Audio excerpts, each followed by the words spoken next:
সাইদ ভাইয়ের মা, মগধ ভাইয়ের মা, রায়হান ভাইয়ের মা, ইয়ামিন ভাইয়ের মা, তোমরা বড়ই ভাগ্যবতী, আনলে ধরাই দিনের জ্যোতি।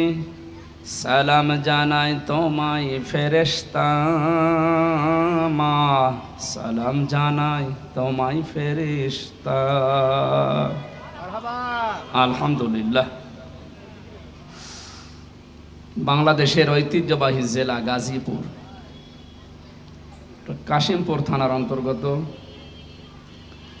জরোন ঈদগাহ ৬ নম্বর ওয়ার্ড, গাজীপুর মহানগরে সমাজ কল্যাণ ফি সাবিলিল্লাহ ফাউন্ডেশনের উদ্যোগে বৈষম্য বিরোধী ছাত্র আন্দোলনের সকল শহীদদের মাগফেরাত কামনায় তাফসীরুল কোরআন মাহফিলের স্বনামধন্য সভাপতি, প্রাণপ্রিয় গাজীপুরবাসী, পাশেই কাশিমপুর কারাগার, ওখানে আমার বহু ভাইয়েরা এখনো পর্যন্ত আছেন, তাদেরকেও সালাম জানাচ্ছি। দল মত জাতি বর্ণ ধর্ম নির্বিশেষে কোরআনের এই অনুষ্ঠানে আমরা যারা এসেছি, মুসলমানদের সংস্কৃতি এবং ঐতিহ্য এটা। অন্তর্বর্তীকালীন সরকারের প্রধান উপদেষ্টা ডক্টর মোহাম্মদ ইউনূস কয়েকদিন আগে ঘোষণা দিয়েছেন, এদেশে কোনো ধর্মীয় অনুষ্ঠানে যদি অনুমতি না লাগে, মুসলমানদের কোরআনের প্রচারে কোনো অনুমতি কোনো ফেরেশতার নেওয়ার দরকার নেই। গত পরশুদিন মনে হয় আমি পাবনাতে যাচ্ছিলাম কুষ্টিয়া থেকে, গোয়েন্দা বিভাগের প্রধান যিনি আছেন আমাকে বলছে, হুজুর কোরআনের কথা বলতে গিয়ে এই 14-15 বছর বহু বাধার সম্মুখীন হয়েছেন, এদেশে এখন মুক্তভাবে কোরআনের কথা বলবেন, কোরআন যেভাবে যেই ফোর্সে জানিয়েছে ওই ফোর্সে বলবেন, কোনো বাধা নেই। কেউ বাধা দেওয়ার কথা বললে আমারে জানাবেন, ঠ্যাং ভেঙে ফেলব। তো 2টা কথা জানিয়েছে কমিটিকে জানাতে। 1 নম্বরে মহিলাদের প্যান্ডেল যেন আলাদা হয়, আর ওখানে কোনো পুরুষ যেন দায়িত্ব না থাকে। 2 নম্বরে ওনাদের জন্য আলাদা অজু এবং টয়লেটের যে ব্যবস্থাগুলো ওয়ান টাইম হলেও যেন অন্তত মানুষ বুঝে 8টা 10টা 15 20টা এগুলো কমিটি করে দেয়। আপনি আগে এটাই জানিয়ে দেবেন। আপনাদের মাহফিলের মাধ্যমে সারা দেশে যেখানে তাফসীর মাহফিল, ওয়াজ মাহফিল নেওয়া আছে আমি জানিয়ে দিলাম, আপনারা এই কাজগুলো করবেন। কোরআন প্রসারে, কোরআন প্রতিষ্ঠায় এখন আশা করছি সামনে আর কোনো বাধা আমাদের থাকবে না, যদিও ষড়যন্ত্র বসে নেই। গতকালকেও একটা ষড়যন্ত্র হওয়ার পায় তারা চলছিল, আমাদের ছাত্র বন্ধু যারা আছে তারা রুখে দিয়েছে। এর কয়েকদিন আগে আর একটা হয়েছিল বিচারপতি দিয়ে, সেইটাও রুখে দিয়েছে। আমার মনে হয় যাই হচ্ছে, আল্লাহ রাব্বুল আলামিন সে কাবা শরীফ ধ্বংস করতে যারা এসেছিল, সে আবাবিল পাখি দিয়ে যেমন সাহায্য করেছিলেন, পদে পদে জালেমদেরকে বিদায় দেওয়ার পরে যা হচ্ছে আল্লাহ নিজে মনে হয় হাতে করে করছেন। ইদা জা নাসরুল্লাহি ওয়াল ফাত, হে নবী, যখন সাহায্য আসবে আল্লাহর, আপনি তখন বিজয় দেখতে পাবেন। আল্লাহর এই সাহায্য ছাড়া আমাদের এই বিজয় আমার যেটা মনে হয় সম্ভব না। বিজয়ের ঘোষণা দেওয়ার পরে আল্লাহর আয়াত ছিল, আরাআইতান নাসা ইয়াদখুলুনা ফি দীনিল্লাহি আফওয়াজা। সাহায্য আসবে, আপনি বিজয় দেখতে পাবেন। শুধু এতটুকুই না, বিজয় যখন আসবে আপনাদের, আপনি দলে দলে পালে পালে ইসলামে মানুষ প্রবেশ করছে, এই দৃশ্য দেখতে পাবেন। আমার তো মনে হচ্ছে যে দৃশ্য আরম্ভ হয়েছে এই 18-20 দিনে। আর কোরআনে কারিম প্রতিষ্ঠার জন্য যারা একামতে দিনের দায়িত্ব পালন করছে বা করবে সামনে,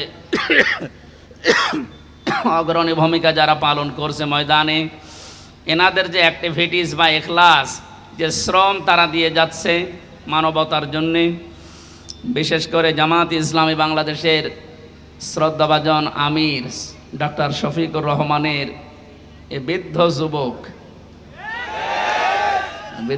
না, এই বয়সে যে শ্রম দিচ্ছে, আমরা যে সময় কোরআনের কথা বলার জন্য শোনার জন্য বসছি, এই সময়ে বাংলাদেশে আমাদের প্রতিবেশী নামে কলঙ্ক যারা, তাদের আগ্রাসনের কারণে প্রায় 12-13টা জেলা এখন পানির নিচে। উনি যেভাবে কাজ চালিয়ে যাচ্ছে, প্রতিদিন প্রতিনিয়ত নতুন নতুন বিষয় এ বাংলাদেশ তার কাছ থেকে আমার মনে হয় কিছু শিখতেছে। এই অবস্থায় ঐক্যের ডাক দিয়ে 75টার উপরে শুধু ইসলাম নিয়ে যারা দল করে, রাজনীতি করে এই দেশে, তাদেরকে সব এক জায়গায় করার চেষ্টায় আছে এবং সফলও হচ্ছে। এই কঠিন মুহূর্তে এখনো পর্যন্ত যদি ছোটখাটো বিষয়গুলো আমাদের ভেতর থেকে অহংকার, হিংসা, তাকাব্বরি এবং মনের ভেতরে যে কালিমাগুলো আছে দূর করতে না পারি, আবার কোন সালেম এসে যদি চেপে বসে ও পাথর সরানো কিন্তু কিয়ামত হয়ে যাবে। একটা উদাহরণ পড়ছিলাম, একটা হোস্টেলে 100 জন ছাত্র থাকে। প্রতিদিন তাদেরকে নাস্তায় সিঙ্গাড়া দেওয়া হয়। সিঙ্গাড়া নাম শোনেননি? তো 20 জন এসে নালিশ দিয়েছে হোস্টেল সুপার যিনি আছে তার কাছে যে আমরা এই সিঙ্গাড়া আর খাবো না, আমরা অন্য কিছু চাই নাস্তায়। উনি চিন্তা করলেন একবারে তো হুট করে বন্ধ করা যায় না। সবাইকে ডাক দিয়ে বললেন, যে যা খেতে চাও কাগজে লিখে দাও। একবারেই 20 জন হাত তুলেছে যে আমরা সিঙ্গাড়া খাবো না। সিঙ্গাড়া খাবো না বলে যারা আদেশ দিচ্ছে বা আহ্বান জানাচ্ছে, এদের সংখ্যা মাত্র 20 জন। কয়জন? এখনো বাকি আছে বলেন? এর ভেতরে হয়তো 16 জন লিখে দিয়েছে যে আমরা রোল চাই। 15 জন লিখে দিয়েছে হয়তো যে পাউরুটি কলা চাই। এভাবে দেখতে দেখতে শেষ পর্যন্ত দেখা গেল যে 20-এর উপরে আর পার হচ্ছে না। 20-এর বাইরে যারা ছিল তারা কি সংখ্যায় কম না বেশি? কত বেশি বলেন তো? 4 ভাগ। কত বেশি? এরপরেও কারোরটা পাস হয়নি। হয়েছে কারটা? ওই 20 জনেরটা। এই জন্য আমাদের অবস্থান সামনে কিন্তু এরকম আসতেছে। আমরা নিজেদের ভেতরে কাদা ছড়াছড়ি করে ভুল বুঝে এতদিন যা করেছি, কিন্তু আমরা একা করেছি তা না, আমাদেরকে করানো হয়েছে। আমি গোয়েন্দা বিভাগদের কাছ থেকে বহু তথ্য পেয়েছি এই 3 বছর জেলে থাকার কারণে। ওখানে তো সব রাজা, মহারাজা, মহারথী ওখানে আছে।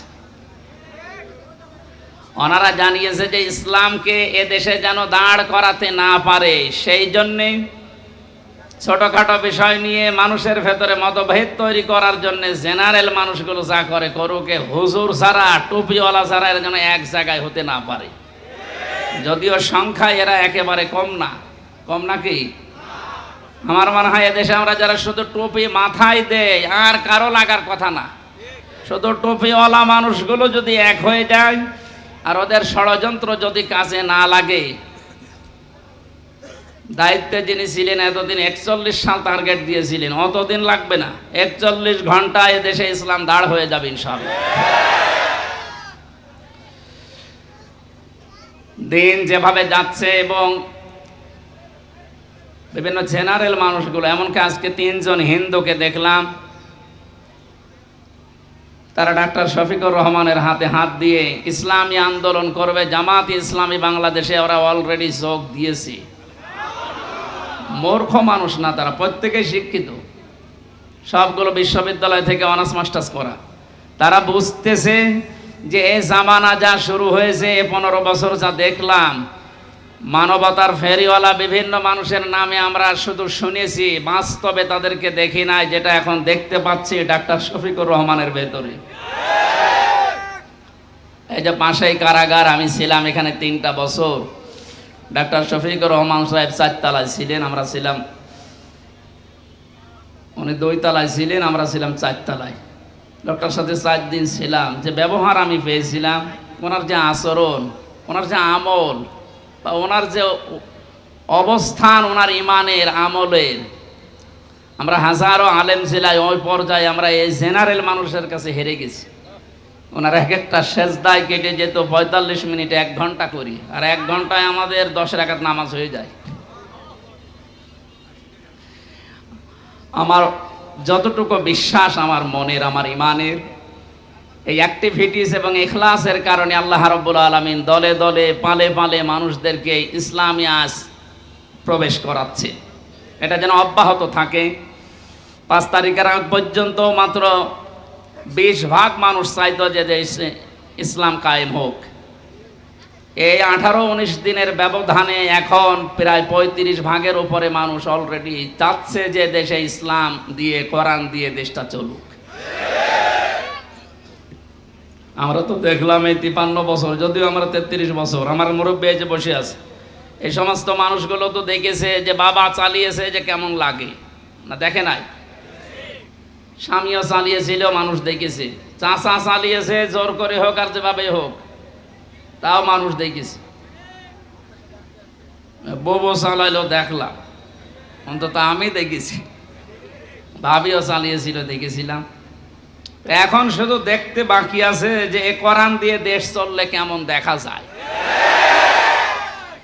এটা দিয়ে চালান, এ কারাগার লাগবে না। কারাগার লাগবে কোন কারণে? এটা দিয়ে চললে অপরাধ হলে যে সঙ্গে সঙ্গে বিচার হয়ে যাবে, অপরাধ শেষ। এখানে বছরের পরে বছর মানুষকে কারণে অকারণে আপনি আটকিয়ে বেকার কষ্ট দেবেন কোন কারণে?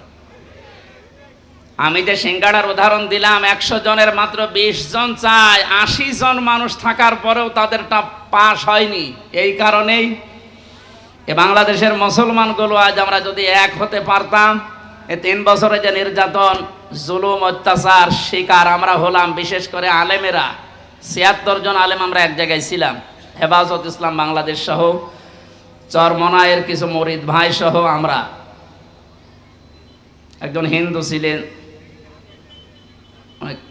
জেলা, এই লোকটা আমার সামনে একটা মুসলমানকে, দাড়িওয়ালা মানুষকে, একটু মনে হয় কমান্ড মানে নাই, এই জন্যে লোক দিয়ে যেভাবে পিটিয়েছে,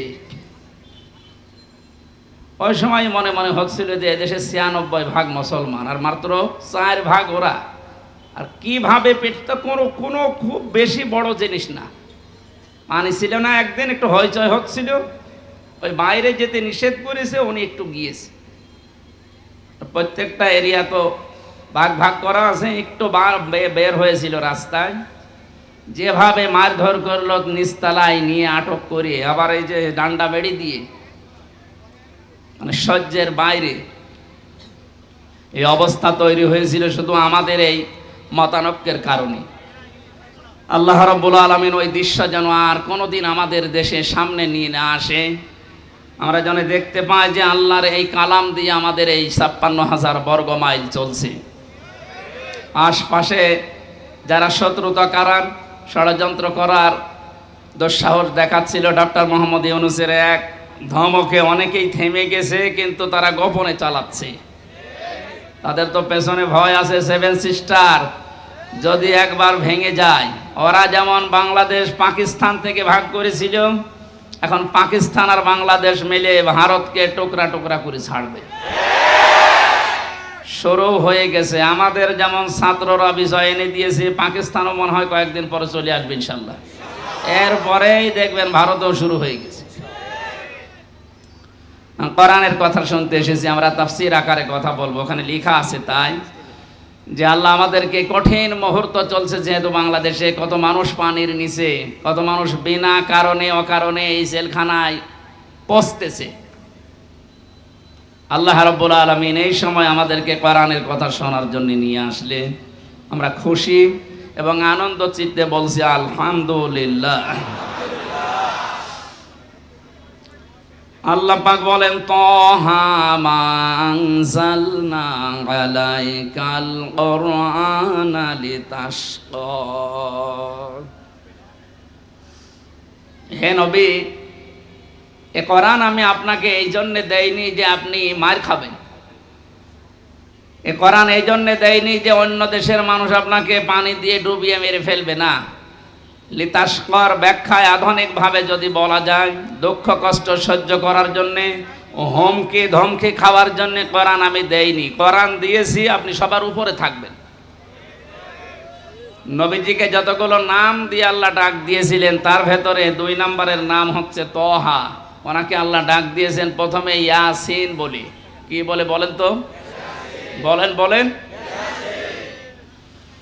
তাফসিরে কাবীরে আল্লাহ পাক মুফাসসির যারা ইয়াসিন শব্দের তাফসীর করতে গিয়ে তারা দিয়েছেন ইয়া মানে হে, সিন মানে সাজ্জেদ। সাজ্জেদের ব্যাখ্যা করতে গিয়ে আল্লামা ফখরুদ্দীন রাজি রহমতুল্লাহ আলাইহি উনি 5টা বিষয় সামনে নিয়ে এসেছেন। মুফাসসির বলেন সিন মানে আল্লাহ বুঝিয়েছেন সাজ্জেদুল আলামিন, সিন মানে সাজ্জেদুল বাশার, সিন মানে সাজ্জেদুল কাউনাইন, সিন মানে সাজ্জেদুল আম্বিয়া, সিন মানে সাজ্জেদুল মুরসালিন। প্রতিটি শব্দের ব্যাখ্যা করতে গিয়ে আমরা দেখেছি মুফাসসিরের কথা বলছি, উনি জানিয়েছেন সাজ্জেদুল আলামিন মানে শুধুমাত্র বাংলাদেশ না, শুধুমাত্র এই পৃথিবী না, এই 228টা রাষ্ট্র নিয়ে দুনিয়া গঠিত এখন। এর বাইরে যত জগৎ আল্লাহ বানিয়েছে, যত জায়গায় মানুষ যেতে পারে, যেমন চাঁদে যাচ্ছে, মঙ্গলে যাচ্ছে, যত জায়গায় যেতে পারে ওখানেও যদি কেউ বসবাস করা আরম্ভ করে সেখানেও তাকে মুহাম্মদ রাসূলুল্লাহকে নেতা মানা লাগবে। কারণ আল্লাহর ঘোষণা দেওয়া নেতা এই দুনিয়ায় একজনই, ইয়াসিন, হে নেতা। পৃথিবীর অন্য কাউকে আল্লাহ এ শব্দ দিয়ে ডাকেননি হে নেতা, না, শুধুমাত্র মুহাম্মদ রাসূলুল্লাহকে আল্লাহ ইন্ডিকেট করেছেন। সাজ্জেদুল আলামিন দিয়ে বোঝা যায় পৃথিবীর কোন জায়গা না, যে কোন গ্রহে যদি আপনি বাস করতে চান, তানাজ্জালুল আমরু বাইনাহুন্না, ওই সমস্ত জায়গায় আল্লাহর বিধিবিধান নাজিল হচ্ছে তাদের প্রয়োজনে। এই জন্য যদি মঙ্গলে যান সেখানে যদি রাসূলুল্লাহকে নেতা মানা লাগে, তাহলে পৃথিবীর এমন কোন জায়গা আছে যেখানে বিশ্ব নবী বাদ দিয়ে অন্যের নেতৃত্ব মানা যায়? শুধুমাত্র বদ্ধ পাগল ছাড়া কোন মানুষ এই পৃথিবীর ময়দানে মুহাম্মদ রাসূলুল্লাহ বাদ দিয়ে অন্য কাউকে নেতৃত্বে আসনে বসাতে পারে না। এই শব্দটা বারবার উচ্চারণ করছি আমি খেলা করার জন্য না। গাজীপুরবাসী খুব খেয়াল করে শোনেন, এটা দুনিয়ার সাথে যদি সম্পর্কিত হতো আল্লাহর কসম আমি এ জায়গায় বলতাম না, এটা সম্পর্কিত আখিরাতের সাথে। আল্লাহ পাক জানিয়েছেন ময়দানে মহাশারে মানুষ যখন হাজির হবে ওই সময়ে মানুষকে আমি বিচারের কাঠগড়ায় দাঁড় করানোর জন্য 3টি স্টেপে সাজাবো। প্রথমেই মানুষকে ডাক দেওয়া হবে আল্লাহর সামনে দল দল করে। কোরআনে কারীম জানাচ্ছে অকুল্লুহুম আতিহি ইয়াউমাল কিয়ামাতি ফারদা। সূরা মরিয়মের 95 নম্বর আয়াত। আল্লাহ পাক বলেন কিয়ামতে প্রতিটি মানুষকে আমি আল্লাহর সামনে দাঁড় করাবো স্রেফ একা একা। কয়জন করি? এদের স্বাধীন হয়ে গেল কয়েকদিন আগে, দ্বিতীয় স্বাধীনতা বলা হচ্ছে। এরপরে অনেক ভণ্ড এখনো বসে নেই এই কথাটাকে কোরআনের বিরুদ্ধে পুরা উল্টা সাজিয়ে মানুষকে এখনো ধোঁকা দিয়ে বোকা বানাচ্ছে। কোনো চিন্তা করবা না, চিন্তা নেইও, আমরা আছি, পার করে দেব। দুনিয়ার এই ছোট্ট জীবনে যদি অনেকে পার করতে গিয়ে ধরা খায়, কিয়ামতের ওই কঠিন ময়দানে আল্লাহ আপনাকে ডাকবে, কোনো মানুষ আপনার সাথে প্রথম স্টেপে থাকবে না, স্রেফ আপনি একা সামনে দাঁড়াবেন আল্লাহর। একটু নিজের দিকে তাকিয়ে পেছনের জীবনের দিকে একটু হিসাব মিলান তো। সত্যিই যদি আল্লাহ আপনাকে ডাক দিয়ে বলে পড় ইকরা কিতাবাকা কাফা বিনাফসিকা লিয়াউমা আলাইকা হাসিবা। সূরা বানী ইসরাঈলের 14 নম্বর আয়াতে আল্লাহ জানিয়েছেন এটা পড়, জান্নাতে যাবি না জাহান্নামে যাবি কারো জিজ্ঞাসা লাগবে না, তুই নিজেই যথেষ্ট। এখানে যত আসামি জেলখানায় আছে গাজীপুর কাশিমপুর সহ প্রত্যেকটি আসামিকে আদালতে তোলার সময় বিচারক কিন্তু জিজ্ঞাসা করে তার অপরাধ সম্পর্কে, যেটা করেছেন কিনা। বিশেষ করে 164 যখন নেয় ম্যাজিস্ট্রেট কিন্তু জিজ্ঞাসা করে যা যা বললেন আপনি এগুলো করেছেন কিনা। আল্লাহর বিচার ব্যবস্থা পুরা উল্টা। ইয়ারাফুল মুজরিমুনা বিসিমাহুম ফায়ুখাযু বিন নাওয়াসি ওয়াল আকদাম ফাবিআইয়ি আলাহি রাব্বিকুমা তুকাযযিবান। বলেন আল্লাহু আকবার। আল্লাহ পাক বলেন কিয়ামতের দিন আমি অপরাধীকে জিজ্ঞাসা করব না যে এটা করেছিস কিনা। কিয়ামতের দিন আমি তার শরীরের ভেতরে অপরাধগুলো ফুটিয়ে তুলব। এদের তাফসীরে আমি 10 প্রকার আকৃতির কথা পেয়েছি। মানুষের চুল ধরবে অপমান করার জন্যে, আর কদম মানে পা ধরবে। ফেরেশতারা এই দুইটা নিয়ে তাকে জাহান্নামে ফেলার জন্য রওনা দেবে। আল্লাহ পাক বলবেন দাঁড়া, সুম্মা ফি সিলসিলাতিন দারউহা সাবউনা দিরান ফাসলুকু। এর 70 হাত বা গজ বিশাল শিকল দিয়ে বাঁধ। এটা বাঁধা হবে এই কারণে যেন অপমানের মাত্রা আরো বেড়ে যায়।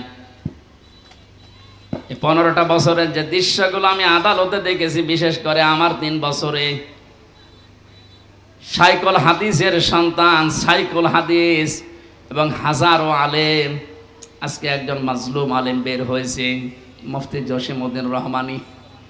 আল্লাহ পাক তাকে হায়াতে তাজ্জেবা সিহাতে কুল্লিয়া দান করেন, বলেন আমিন।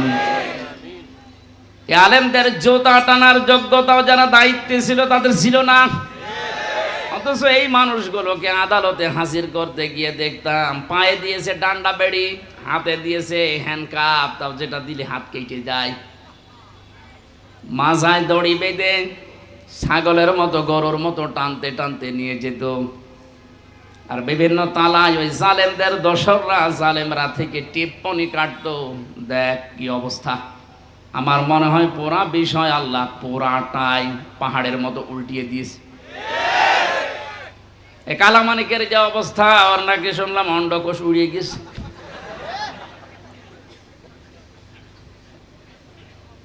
এ শয়তানটা বিশ্ব নন্দিত মুফাসসিরে কোরআন শহীদ আল্লামা দেলাওয়ার হোসেন সাইদি রহমতুল্লাহ আলাইহি, তাকে ফাঁসি দেওয়ার জন্য যে গর্ববোধ করেছিল যে আমি তাকে ফাঁসি দিয়েছি।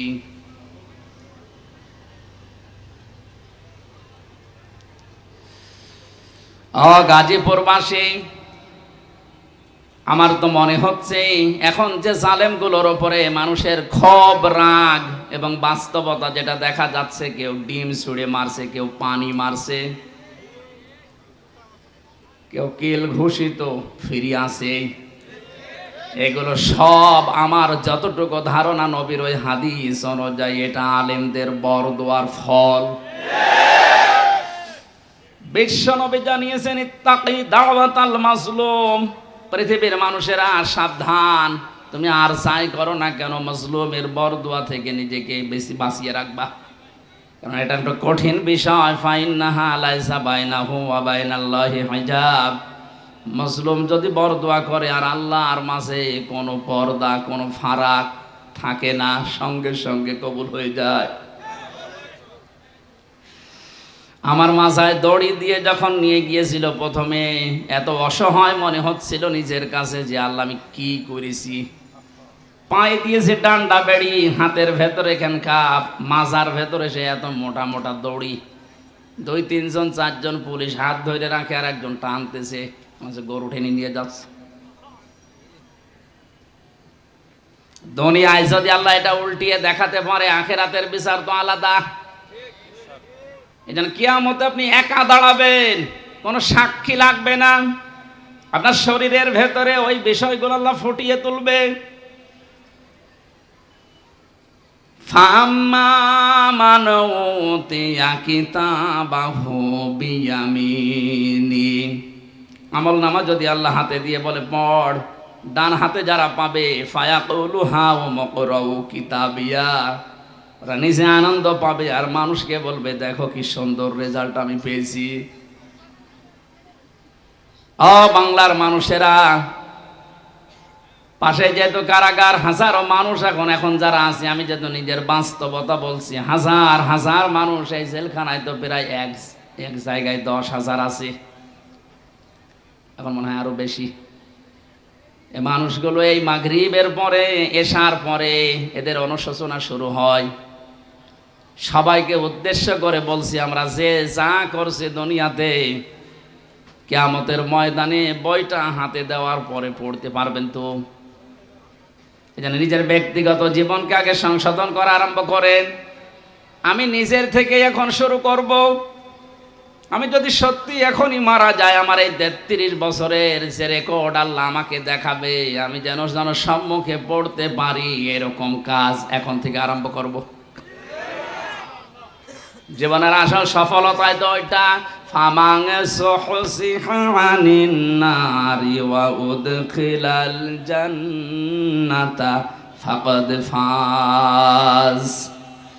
আল্লাহ পাক বলেন, ওই লোকটার জীবন তো সফল যাকে আস্তে আস্তে জাহান্নামের কাজগুলো ছেড়ে দেওয়ায় আর জান্নাতের কাজের দিকে আমি আল্লাহ তাকে এগিয়ে দেই। সুতরাং এমন আমল, এমন কাজ, এমন বই আমি তৈরি করতে চাই, যেটা কোটি কোটি মানুষের সামনে আমি মানুষকে পড়ে শোনাতে পারবো। বলেন আমিন। কিয়ামতে যেহেতু সর্বপ্রথম আল্লাহ বিচার ব্যবস্থায় আপনাকে আমাকে একা ডাকবে, স্রেফ কেউ থাকবে না। মরিয়মের এই 95 নম্বর আয়াত অনুযায়ী যদি এখনো কেউ ধোকায় পড়ে থাকেন যে না আমার বাবা আছে বাঁচাবে, আয়াত অনুযায়ী তো পুরা মিথ্যা আশ্বাস। কথা বলেন না কেন? কেউ থাকবে না পাশে, আপনি স্রেফ একা থাকবেন। বিচারের দ্বিতীয় স্টেপে আল্লাহ এবার ডাকবেন, ইয়াউমা নাদউ কুল্লা উনাসিম বিইমামিহিম। সূরা বানী ইসরাঈল 82 নম্বর আয়াতের 72 নম্বর আয়াতের প্রথম অংশে আছে। আল্লাহ বলেন, কিয়ামতে এবার আর তোকে একা না, তোকে ডাক দেব আমার দরবারে তোর নেতার সাথে। কার সাথে? এটা যদি কেউ রাজনীতি মনে করেন, আপনার কপালে আগুন লাগবে। আল্লাহ পাক বলেন, কিয়ামতে আমি তোকে তোর নেতার সাথে ডাক দেব। ও গাজীপুরবাসী, নিজের মনকে প্রশ্ন করেন তো, আপনি যে নেতার আদর্শ মেনে চলেন, ওকে যেহেতু আল্লাহ আগে ডাকবে, এরপরে পেছনে আপনাকে, আপনার কি মনে হয় এখন আপনি যার পেছনে এখনো পর্যন্ত আছেন, ওই লোকটা যদি সামনে থাকে আল্লাহ কি মাফ করবে বলে মনে হয়? আপনি এখনই যদি বলেন না, আপনি তো ধরা খাবেন। ও বলছে ঠিক, ও ধরা খাবে, তাও ঠিক।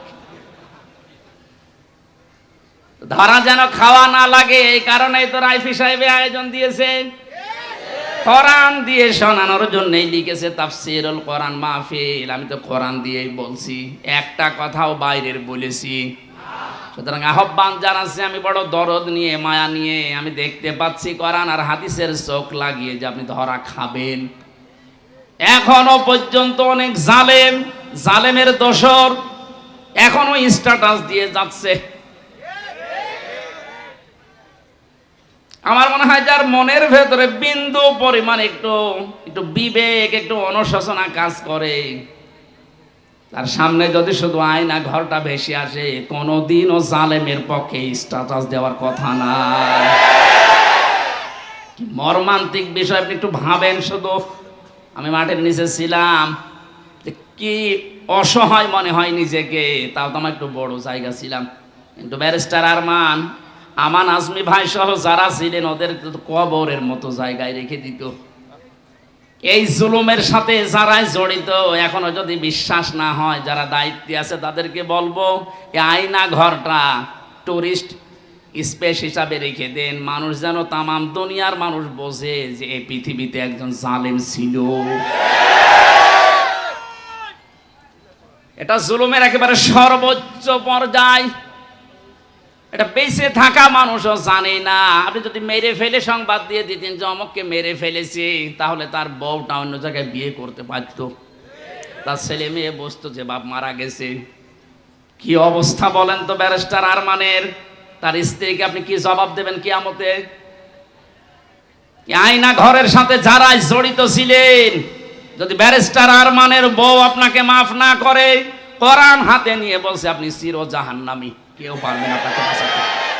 হ্যাঁ, আল্লাহ বলেন আল্লাহ পারবে না, কারণ আল্লাহ পাক ছেড়ে দিয়েছে ব্যারিস্টার আরমানের বড় উপরে। এটা হক্কুল ইবাদের ভেতরে 8টা বছর স্বামী থেকে আপনি তাকে আলাদা করে রেখেছেন, ও জানতোই না যে দুনিয়ায় আছে।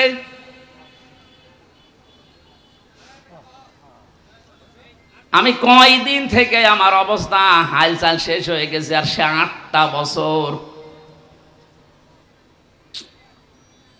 এরপরও যদি কোনো মানুষ জালেমের পক্ষে কথা বলে, কি বলেন তো বলে, বিবেক কি বলে তার? আপনার বিবেক বলে কিছু আছে? আর নেই। তো বাস্তব কথা বলছে, আপনি কিন্তু ধরা খাবেন, আমি দেখতে পাচ্ছি। এখনো আদর্শ ঠিক করেন। বহু মানুষকে দেখলাম কিচ্ছু হয়নি, এখন যেহেতু বাঁধ গিয়ে আসে, শুধু এইটা দিয়ে চললে কেমন দেখা যায়। চর্মচোখে আল্লাহ তুমি আমাদেরকে অন্তত তাড়াতাড়ি দেখার তৌফিক দাও যে কোরআন দিয়ে দেশটা চলছে।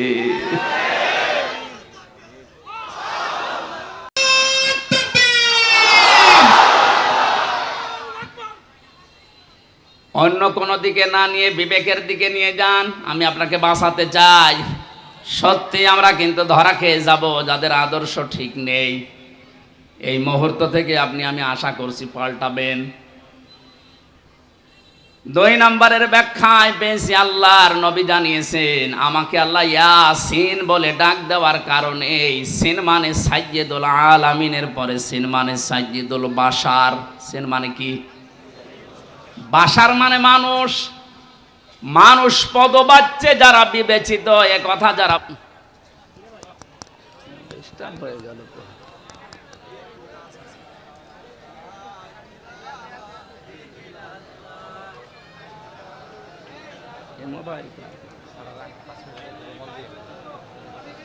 এখন কেন ওই যে জামাল ভাই কি সুবহানাল্লাহ আলহামদুলিল্লাহ লা ইলাহা ইল্লাল্লাহ সুবহানাল্লাহ আলহামদুলিল্লাহ লা ইলাহা ইল্লাল্লাহ লা ইলাহা ইল্লাল্লাহ মুহাম্মাদুর রাসূলুল্লাহ। এজন্য মানুষ আমরা যারা দাবি করছি, এখনই সিদ্ধান্ত পাল্টিয়ে যান, যদি এর আগে ভুল করেও থাকেন, যে আমি এখন থেকে যতদিন আছি মুহাম্মাদুর রাসূলুল্লাহ ছাড়া কাউকে আদর্শ মানি না, মানবো না। সাইয়্যিদুল কাওনাইন শুধু এই জগতে না, আমার আরেকটা জগৎ আছে, ওখানেও লাগবে তাকে। কিয়ামতে সুপারিশ করার জন্য আল্লাহ সর্বপ্রথম যাকে অনুমতি দেবেন তিনি আমাদের নেতা মুহাম্মাদুর রাসূলুল্লাহ। যার অনুমতি ছাড়া আল্লাহর বানানো জান্নাতে যাওয়া যাবে না। এখনই তাকে ঠিক করে তারপরে মরেন। তিনি শুধু সাধারণ মানুষের না, সাইয়্যিদুল আম্বিয়া, নবীদেরও নেতা ছিলেন। শুধু নবী না, সাইয়্যিদুল মুরসালিন, রাসূলদেরও তিনি আদর্শ ছিলেন, নেতা ছিলেন। আল্লাহ পাক তাকে প্রথমে এই নামে ডাক দিয়েছেন, ইয়াসিন। 2 নম্বরেই বলেন তোহা, এটা নবীজির নাম। রাসূলুল্লাহকে আল্লাহ সম্বোধন করেন মানসালনা আলাইকাল কুরআনা লিতাশকা।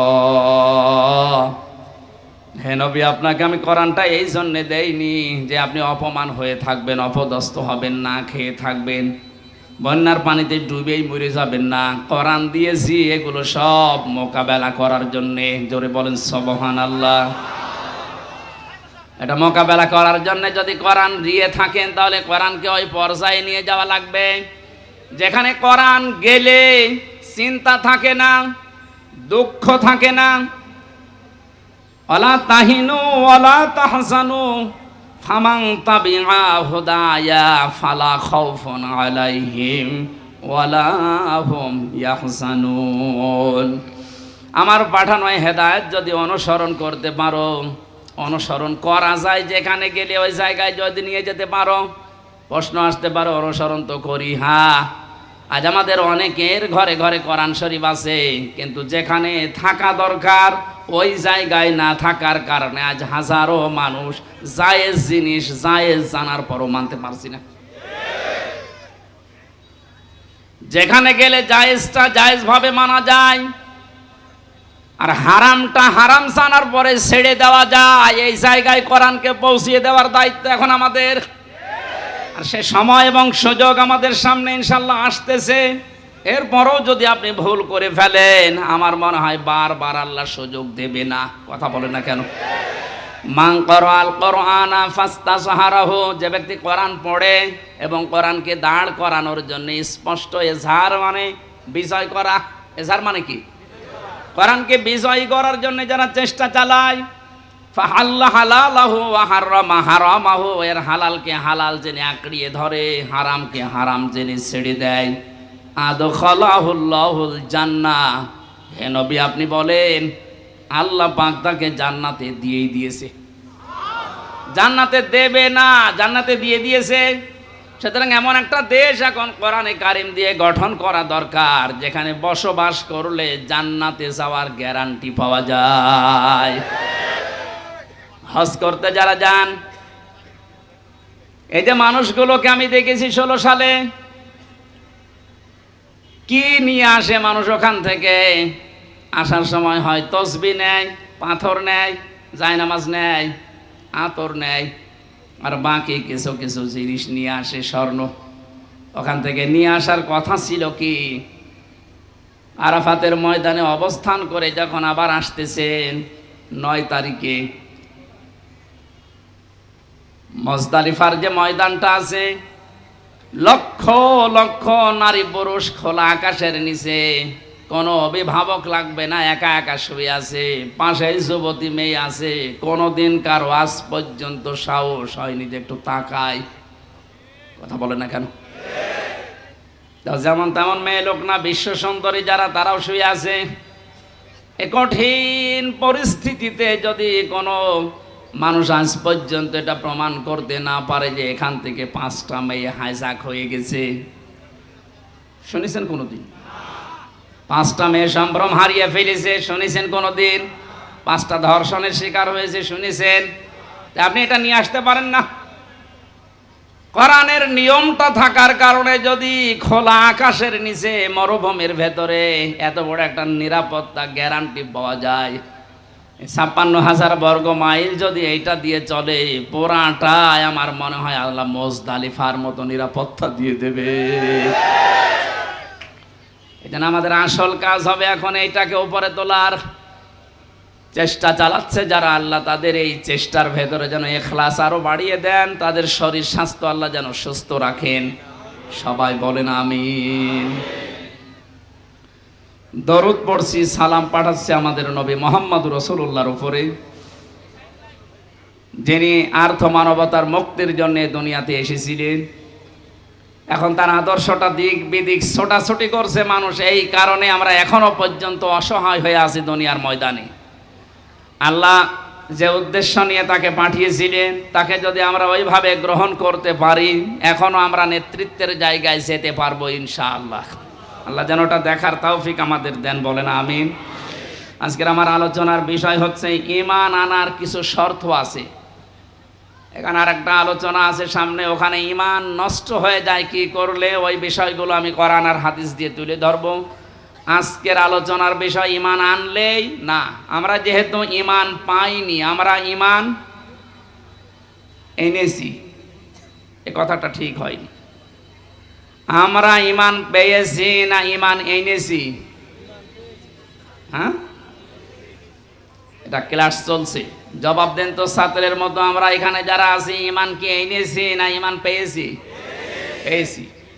বাপ দাদা পূর্বপুরুষ মুসলমান ছিল, এসেছি ওই ঘরে, এই জন্য আমিও মুসলমান, আমারও ঈমান ওই পর্যায়ে। তো সাহাবা একরাম ঈমান পেয়েছিলেন না ঈমান এনেছিলেন?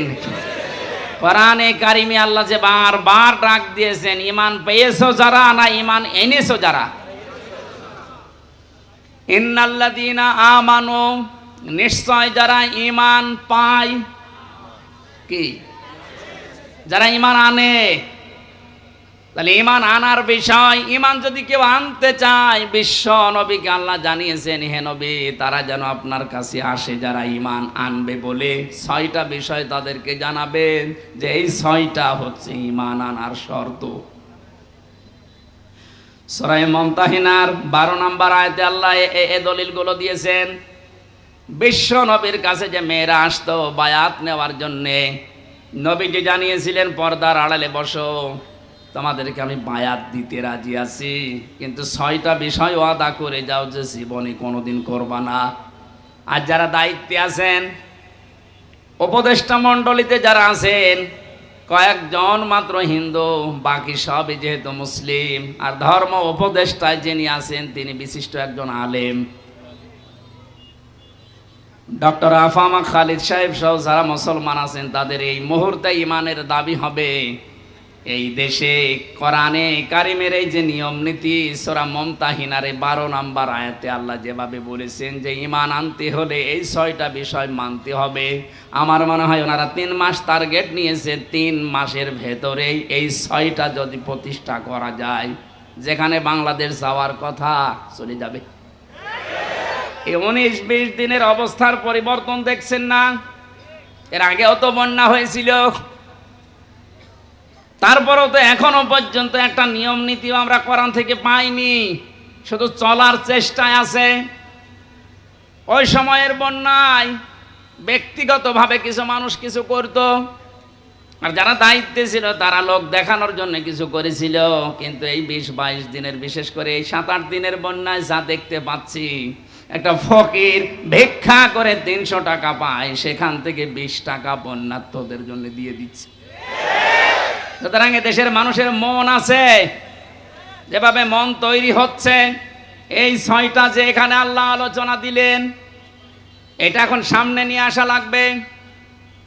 বায়াত শব্দটা আল্লাহ এখানে দিয়েছেন, কোরআনে কারীম জানাচ্ছে ইয়া আইয়ুহান নাবিয়্যু ইযা জাআকাল মুমিনাতু ইউবাইয়ুনাকা। হে নবী, মুমিন নারীরা যখন আপনার কাছে আসবে, যারা ঈমান আনতে চায় যে আমি মুসলমান হব, আমি ঈমানদার হব, আপনার কাছে যারা বায়াত নিতে চায়, আপনি তাদেরকে 6টা বিষয় পরিষ্কার করবেন যে তোমরা মানবা কিনা বলো। যদি এই 6টা বিষয় তারা গ্যারান্টি দিতে পারে, তারা আমি আল্লাহকে গফুর আর রহিম হিসাবে পাবে। বলেন আল্লাহু আকবার। দেখেন তো, আমরা যারা ঈমানদার বলে দাবি করেছিলাম, এখনো করছি, সামনে করবেন, এই 6টা বিষয় আমরা মানতে পারি কিনা। 1 নম্বরে আল্লাহ ঘোষণা দিয়েছেন আল্লাহ ইউশরিকনা বিল্লাহি শাইআ। হে নবী, তাদেরকে জানান তোমরা দুনিয়ার যাই করো না কেন, শিরিক করবা না আল্লাহর সাথে, অংশীদার স্থাপন করাবা না, তার সাথে পার্টনারশিপ করা যাবে না। এই কথাটা যেহেতু পৃথিবীর যত জাতি আছে মুসলমান বাদ দিয়ে সবার বিরুদ্ধে যায়, এই জন্য আয়াতের ব্যাখ্যা করলে দুনিয়ায় মুসলমান বাদ দিয়ে যত জাতির লোকেরা আছে তারা আমাকে শত্রু মনে করে। আল্লাহর সাথে পার্টনারশিপ করা, শিরিক করা, এটা শুধুমাত্র মুশরিকরা করছে তা না, দুনিয়ায় যত জাতি আছে সব আল্লাহর সাথে শরীক করে ফেলেছে। সেটা ইহুদি হোক, খ্রিস্টান হোক, বৌদ্ধ হোক, মুশরিক হোক, কথা বলে না কেন?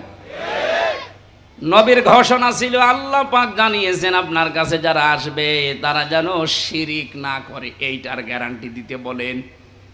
আমরা এই শিরকুন শব্দের ব্যাখ্যা পড়েছি, শিন র কাফ। শিরিক প্রধানত 4 প্রকার হয়: শিরিক বিজাত, শিরিক বিসিফাত, শিরিক বিল ইখতিয়ার, শিরিক বিল হুকুক।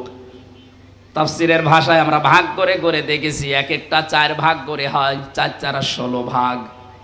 এরপরে ওইটা আবার 4 ভাগ করা যায়।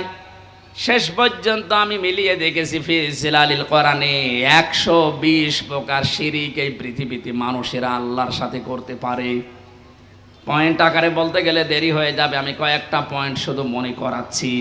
আল্লাহ যেটা পারে ওইটা অন্য কেউ পারে, এই বিশ্বাস করার নাম শিরিক।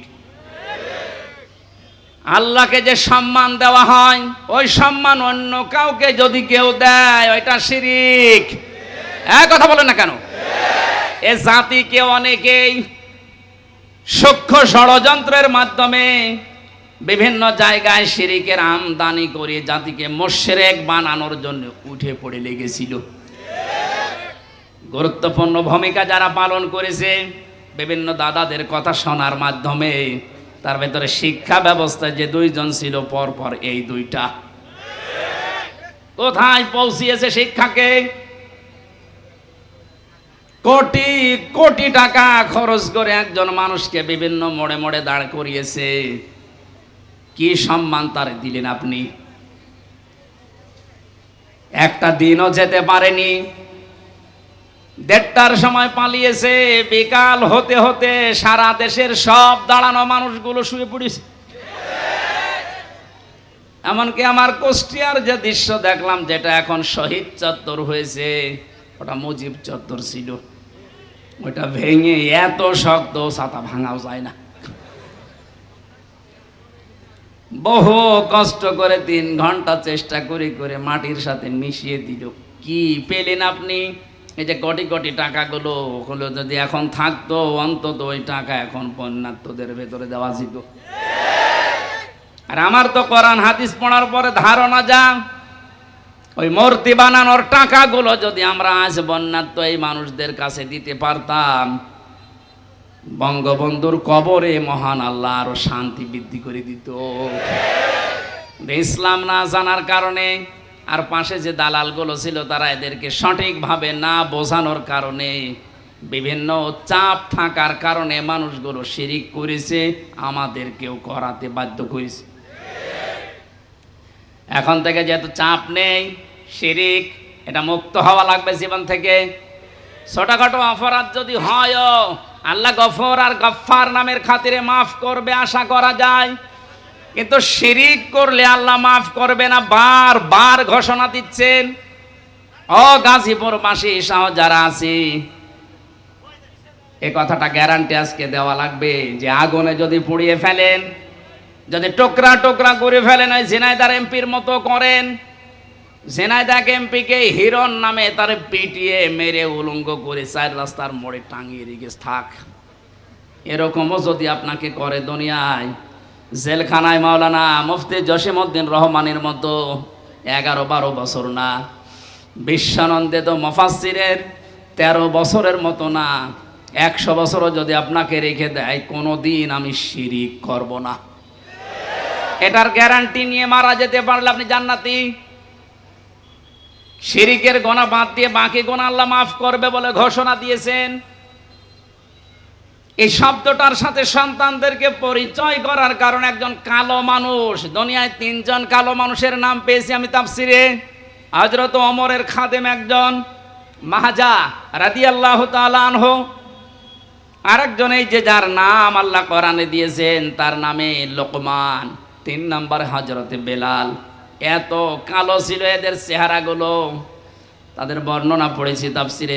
ঠোঁটগুলো ছিল একেবারে ওই আফ্রিকার মতো ঝোলা মানুষের মতো চেহারা, কালো, এত কালো, হাড়ের তলা কি কালো, তার চাইতে কালো চেহারার যে বর্ণনা বলছি, এটা কি একবার দেখলে আর একবার দেখতে মন চাইবে? বলেন। অথচ সে মানুষকে আল্লাহ চিরন্তন করে দিয়েছে কোরআনে, 4 পৃষ্ঠার একটা সূরা দিয়েছে, তার নামে সূরা লোকমান। তিনি কি করেছিলেন এত দুনিয়ায়?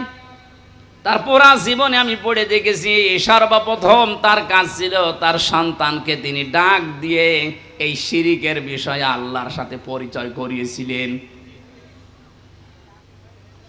وَإِذْ قَالَ لُقْمَانُ لِابْنِهِ وَهُوَ يَعِظُهُ يَا بُنَيَّ لَا تُشْرِكْ بِاللَّهِ إِنَّ الشِّرْكَ لَظُلْمٌ عَظِيمٌ। স্মরণ করো ওই সময়ের কথা যখন হযরত লোকমান তার আদরের সন্তানকে ডাক দিয়ে বলেছিলেন, হে আমার আদরের সন্তান, তুমি কখনো আল্লাহর সাথে শিরিক করবা না, শিরিক হচ্ছে বড় জুলুম। বাংলার মুসলমানেরা, আমাদেরও এখন উচিত হবে আমাদের আদরের ছেলে মেয়েদেরকে হযরত লোকমানের মতো যদি আল্লাহর সাথে শিরিকের এই বিষয়গুলো 120 প্রকার আছে, এই পয়েন্ট আকারে ধরে ধরে তাদেরকে যদি বোঝাতে পারেন, আপনাকেও আল্লাহ লোকমানের মতো চিরন্তন করে দেবেন। এইটাকে বাইপাস করে আমার সন্তানকে মুশরিক বানানোর জন্য যারা উঠে পড়ে লেগেছিল, আল্লাহ এখন নিজে তাদের শাস্তি দিচ্ছে। কারণ আল্লাহ সব সহ্য করে, শিরিক সহ্য করে না। এই জন্যে পৃথিবীতে মুশরিকদের কোনো উন্নতি হয় না, কারণ ওদের প্রতি আল্লাহ নিজে লানত দিয়েছেন। সূরা জুমারে আছে। এত কঠিন কঠিন কথা শিরিকের বিরুদ্ধে আল্লাহ কোরআনে দিয়েছেন। শিরিক করা মানুষের জন্য আল্লাহর বানানো জান্নাত হারাম, এমনকি তাদের কোনো সাহায্যকারীও থাকবে না। এই জন্য বাংলার মুসলমানের এই বিষয়টা খুব সতর্ক হওয়া লাগবে। আর যাই করি জীবনে যেন আমরা শিরিক না করি। শিরিকগুলো এখন একটা একটা করে পয়েন্ট আকারে বললে অনেক সময় লাগবে, আমি শেষ করছি। আপনারা একটু তাফসিরে ইবনে কাসির এই আয়াতে পাওয়া যায় শিরিক, এর ব্যাখ্যা দেওয়া আছে আর ফি জিলালিল কোরআনে। 2 নম্বরে চুরি করবেন না, ওয়ালা ইয়াসরিকনা, চুরি করা যাবে না।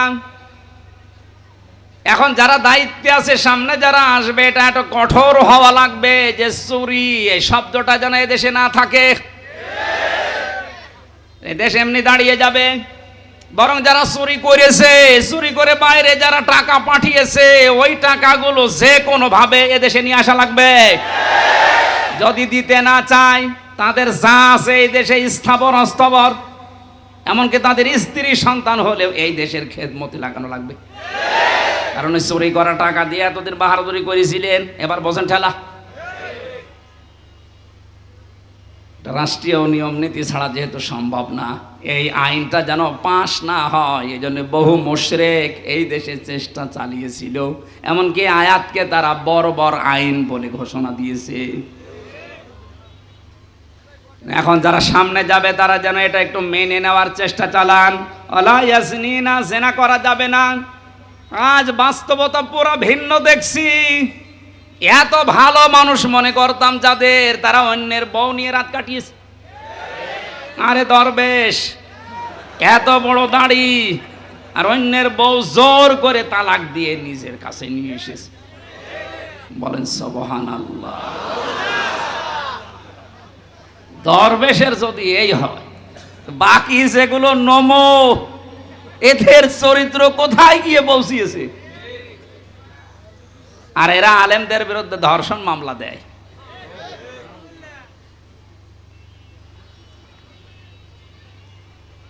বিচার ব্যবস্থাটাকে, আইনকে একেবারে বাংলাদেশ থেকে একেবারে শেষ করে দিয়েছে যে লোকটা দায়িত্বে ছিল। এটা যেহেতু শুরু হয় নিজের কাছ থেকে, একেবারে অন্তর থেকে, যারা আমরা এখানে আছি জীবনে যাই করি, জেনা এটা খুব খুব মারাত্মক বিষয়। আলা তাকরাবুজ জিনা, জিনা করা দূরের কথা, ওর ধারে কাছেও যাওয়া যাবে না।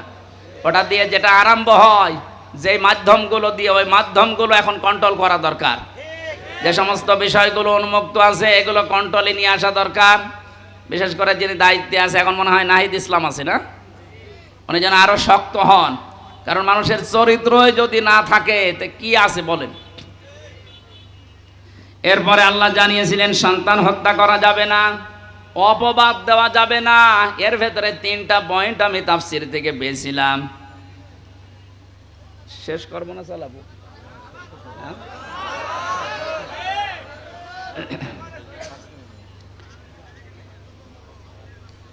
ভালো ভালো কোনো কাজ যদি যারা দায়িত্বে আছে তারা আঞ্জাম দিতে চায়, তাদের এই ভালো কাজে কোনোদিন অবাধ্যতা প্রকাশ করা যাবে না। এই 6টা গ্যারান্টি আপনি আপনার এই যারা আসতেছে এদের কাছে নেন। তারপরে বলেন যে তোমাদের ঈমান তোমরা এনেছো। আল্লাহ আমি সহ যারা এখানে আছি এ বিষয়গুলো সামনে নিয়ে এসে কাজ করার তৌফিক দাও, আমিন। মাহফিলে এখনো আপনারা দেখছেন 2জন বক্তা আছে। আর আজকের আলোচনা আমার টাঙ্গাইলে। ভাই যে জানি, আমি তো জানি না যে এখানে মাহফিল আছে। কুষ্টিয়াতে একটা অনুষ্ঠান ছিল, বাংলাদেশ জামাত ইসলামী কুষ্টিয়া জেলা শাখার উদ্যোগে 500 আলেম আজকে এসেছিল। আমি ওখানে ছিলাম, মনে করলাম এটা বাদ দেবো। ওনারে বলেছিলাম 12টার দিকে যে ভাই এটা বাদ দিলে হয় না, না আসতে হবে। এই জন্য ওনার ওই 12টায় শেষ করি আমি চলে এসেছি। এখন আর মাত্র 1.5 ঘন্টার সময় আছে। টাঙ্গাইল সেই ভুয়াপুরে যে ওঠা লাগবে, ওইটাই আমার আজকের মাহফিল। যেটা এখনও বড় ভাইরা 2জন আছে, আলী হাসান ওসামা ভাই আছে, শাহেদ জামাল উদ্দিন ভাই আছে। ওনারা বড় বড় মুফাসসির তাফসীর করবে। আমি আজকে শেষ করে দিচ্ছি ভাই। আগামীতে আরও আশপাশে যেখানে আছে ওই জায়গায় আমার এই রাত 9টায় তুলে দিয়ে যতক্ষণ পারি কথা বলবো। মাহফিলের খরচের জন্য আমার এই যে সাইফি ভাই আপনাদের অনুরোধ জানিয়েছে, ভালো কাজে যেন টাকা আপনারা খরচ করেন। যারা এসেছেন 2-4 মিনিট ওনাদের সাহায্যের জন্য যারা যাচ্ছে একটু মন খুলে দিন। এই যারা আছেন কয় আপনার লোকজন আছে না ভেতরে? ওই যে যারা যাচ্ছে যুবকেরা, যতটুকু পারেন আপনি 1 টাকা হলেও দিয়ে যাবেন ভাই। আপনার 1টা টাকা হলেও কোরআন প্রসারে যেন থাকে, এটা সাদগায়ে জারিয়ার সওয়াব হবে। আল্লাহ আমাদের সমর্থন অনুযায়ী দান করার তৌফিক দিন। এখন আজান হবে, আজানের পরে আপনার এখানে নামাজ পড়ে মাওলানা শাহেখ জামাল উদ্দিন ভাই উঠবেন, অনেক বড় আলেম এবং গবেষক। ওনার কথা আপনারা শোনেন। আমি বিদায় নিচ্ছি। আগামী কয়েকদিন পরে আবার আশপাশে আমি শুনলাম যে মাহফিল আছে, ওখানে কথা বলবো ইমান ভঙ্গের কারণের উপর ইনশাআল্লাহ। আসসালামু আলাইকুম।